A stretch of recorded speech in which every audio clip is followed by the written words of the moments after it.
Hello and welcome to Property Question Time. I'm Stephen Galpin and this is the programme where you can have all your property related questions answered by our team of property experts.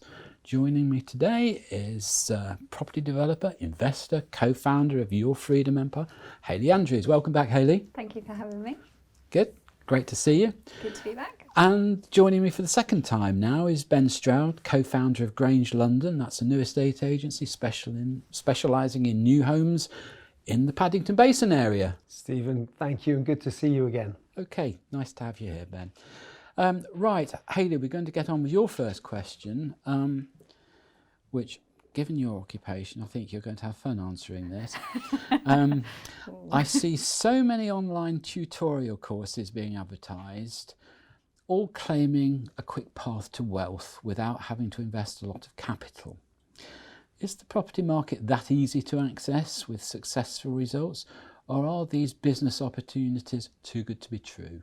I'm sure some schemes are viable and realistic, but I'd love to know how to distinguish between good and bad. Oh yeah. I always get the tough questions. No, I think first of all I'd say property and easy should never be in the same sentence. Property is a business, and like any other business, it requires hard work, dedication, time and money. Doesn't have to be yours, but you do need money to invest in property. And the more time and money that you invest in your portfolio, of course, the quicker it will grow. That being said, there are cash flow strategies that you can adopt if you do have less capital available, such as rent-to-rent, or even sourcing deal opportunities for other investors, perhaps armchair investors that don't have the time, have the capital, but not the time to source the investment opportunity. So yes, you can get into property, you don't need a lot of money available, but I would say if it sounds too good to be true, then it probably is. And while I don't like that word, there is a lot of training organisations out there that really promote a get-rich-quick scheme. And I don't think there is a get-rich-quick scheme. Well, I'm yet to find one. They're promoting their fee structure rather than anything else, I think, in a lot of cases. Yes, I think really what you need to be looking at, because there's so many out there, and of course the advertisements are to grab your attention. So putting an advertisement out there that says if you want to create long-term wealth, it's going to take you 5 to 10 years is not going to grab the attention. It's kind of like the fad diet mentality in today's society. We want a quick fix. So the advertisements are really out there to grab your attention. So I'd say don't focus on what they are saying.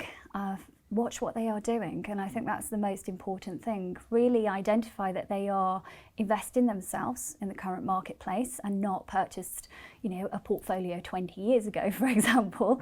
They are active, but also speak to people that they've trained in the past, go along to their free events, have a look what they are actually saying in the background. I think you need to check out the credentials of the people that are offering up these trainings. I think you're right. A couple of things I'm going to just expand on from what you're saying. I've always thought about buy-to-let, for instance, that whilst it's good in some way, I mean, the original idea was to increase the housing stock in the rental market. That was the whole ethos between buy-to-let, for buy-to-let. But you are also taking people who have no business experience, no business acumen into their own business. And it's very easy with property to think, well, I own property, so I should make money. It's not that easy. No, it's not. It doesn't work that way. No, and that's why I said property and easy should not be in the same sentence. There's a lot of legislation. There's a lot that you need to know, and you need to obviously be aware of your responsibility. You need to be able to calculate deals. You need to be able to understand area research. You need to be able to value property yourself as well. You need to be able to have the teams around you and the knowledge and support. And it's always changing as well. So someone that purchased properties 20 years ago wouldn't be current in today's market. And I think that's, again, important, making sure that the people you're educating or getting educated through are active in the marketplace and actually doing what they're teaching. I think that's the most important part. Well, I think also one of the things you said was you could bring in perhaps a passive partner, I think an armchair partner I think you were talking about. But I think also there it's important to make sure that all parties are bringing something to the table. So if you have a passive investor, then lovely. You're taking the part of his work, aren't you? So you've both brought something to the table. Yes, You don't- someone's time versus someone's money. Exactly. I think that's quite sensible. What do you think, Ben? I think you've said everything I would have said. There are no quick fixes to anything in life. I think it's good old-fashioned hard work, research, surrounding yourself with good people, and you'll get there. And it's not going to happen in a year or two. It might take 5 or 10 years. But I heard a great phrase recently, which is the best time to plant a tree is 20 years ago. The second best time is today. Exactly. So just get on with it. That's a great saying. It's I good, like isn't that. it? Yeah. Get on with it, but do it with good people. Yeah, I always say as well, just on the note on how do you actually check people out. One of my sayings is trust, but first verify. Make sure that they're good quality training organisations. There's a lot of them out there that are good. Unfortunately, they've kind of been tied up with the ones that are bad. I've known people that say good morning to you, and before you accept it, you want to look out of the window and just make sure first. Exactly. Yeah. It's definitely the approach that you should check. Yes, I think the other thing, as you mentioned just then, Ben, it's very important and critical if you're just coming into the property business to build a good team around you. Good architect contact, good builder contact, good agency contact. It's very important, all these relationships, and critical to your success, really. Absolutely, and I think that's the difference, obviously, between doing it yourself or getting educated. I'm here as an expert on the show, but the difference is mentorships and things like that collapse timeframes and give you networks, and that's the most valuable part. The education, we can find a lot of that anywhere. It's more about the teams around you, the support structure, and having someone in the industry that you can pick the phone up to and say, I've just come across a defect on the title deed. What do I do? Yeah. That is really the value of the network that you're buying into, and I think that's most valuable part. Well, again, you mentioned something specific there. I think it's also quite important when you're using solicitors, for instance. If you're in London, then you do need a solicitor that's fully conversant with leasehold as opposed to freehold only, and you won't find that in the Midlands or in some of the smaller towns north of London, will you? So quite important. Okay, thank you both for that. Ben, your first question. With COVID having such a dramatic effect on the economies throughout the world, do the experts think that real estate investment in the UK will suffer as overseas governments encourage inward-only investment? I'm relating this to the thousands of properties sold each year to overseas purchasers off plan for investment, which in fairness have done a lot to support the UK's property industry. Very valid. Now, before you just answer that, I mean, a long time before you were born, we used to have things called exchange controls, and you weren't allowed to send money out of the country without special permission. And I think China at the moment has a system based on that theory. And I do wonder whether some of the Asia-Pacific Rim areas are going to start bringing that in, which will curtail our investment funds here, won't it? Yeah, I think.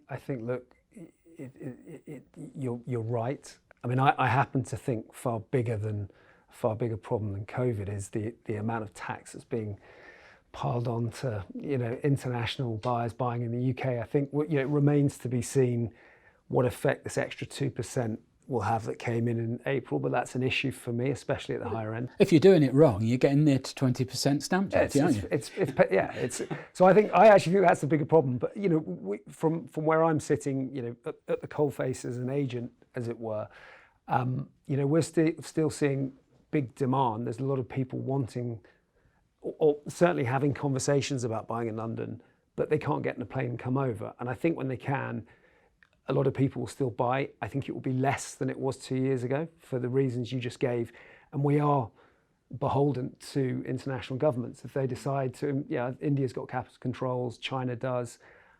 Without knowing the minutiae, there are ways, a lot of people already have money outside of their countries, so there are ways around it. But yes, I think it is a concern. Interestingly, I was talking to a big developer client of mine yesterday.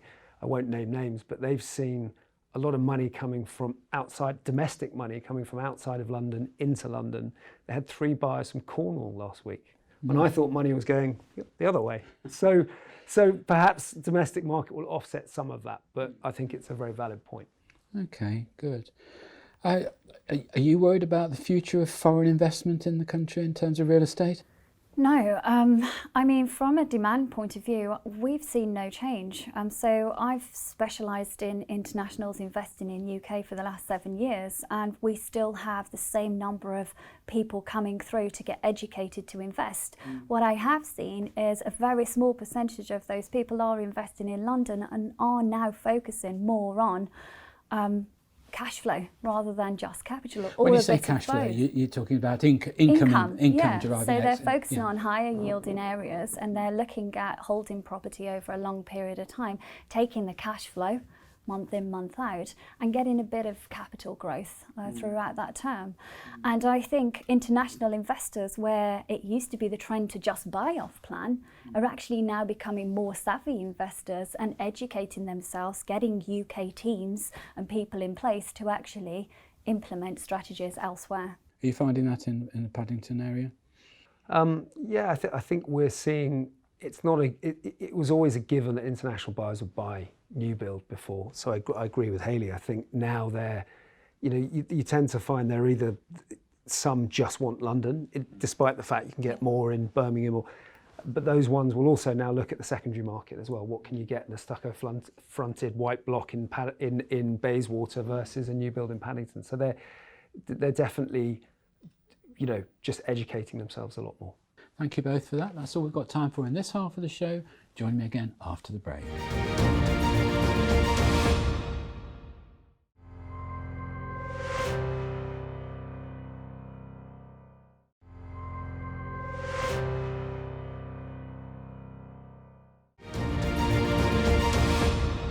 Hello and welcome back to part 2 of Property Question Time. Joining me are Hayley Andrews and Ben Stroud, and I'm Stephen Galpin. Hayley, your second question.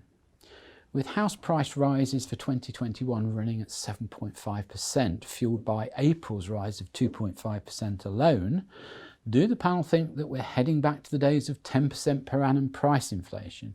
And if so, what might be the long-term consequences of this? So personally, I don't think that we are going to see 10% inflation on house prices year on year. I think if we look at the broader inflation, gradually rising, the Bank of England are going to be forced to raise interest rates. Also, if we look at inflation, it's currently outstripping wages as well. So affordability is going to be less. People are going to have less money in their pockets, and that will have a knock-on effect, in my opinion, in the housing market. A lot of the growth that we've seen over the last 12 to 18 months has been supported, not a sole reason, but supported by government stimulus such as stamp duty holiday, etc. So as all of that's coming to an end, I do think we're going to see demand drop off. That being said, I don't think we are going to see a crash at all, but I do think it will have a knock-on effect, and I do think that we will see a price correction. Okay. Interesting point there. You mentioned some of the incentives which are substantially aimed at the bottom end of the market for the first time buyers and that sort of thing. What it has done is seize up the top end of the market. We were talking before the show about stamp duty, and if you don't do that right as an overseas investor buying 1 or 2 properties, you can be hitting 20% before you can say whatever. Do you think that when these incentives come away, as you say, towards the end of the year, whether it will even out the market, whether there'll be a gradual increase right from bottom to top, or do you think the top will stay starved of volume? I think we will see an even out in the marketplace across the board. There will be areas that I think will drop as well. Like I said, I think the growth that we've seen has very much been driven by the pent-up demand, first of all, everybody wanting to move house, people working from home, so rethinking their location, etc., has caused this mass movement of individuals in the marketplace. So of course that's going to even itself out. Naturally it will. While demand, I think, will stay high, I think that we will we will see either a stagnant market or a slight fall. Yes. I suppose then we're going to get all the arguments about whether stock's available to buy, won't we? And all that. We seem to lurch from one crisis to another. What do you think, Ben? Yeah, I think that, there's a saying that money doesn't grow on trees. It seems to have grown on trees in the last few years. If you look at what central banks around the world, all the major economies around the world are doing, is just unprecedented printing of money. I think the US printed more in June 2020. The Fed printed more dollars than in the entire history of America before that 1 month, which is pretty frightening stuff. And I think that will add fuel to the fire of inflation. And that seems to be the answer to everything, whether it's, however minor, an economic slump is, they just print more and more money. So I think there's I guess we differ a little bit on this, and I get where you're coming from, but I think there's a good chance that this wave of money we continue to see there'll be a rush to hard assets. And I think if money's cheap, if it's available, I think it will continue to see in the short to medium term definitely inflation, whether that's 6, 8, 10, 12% a year, I don't know.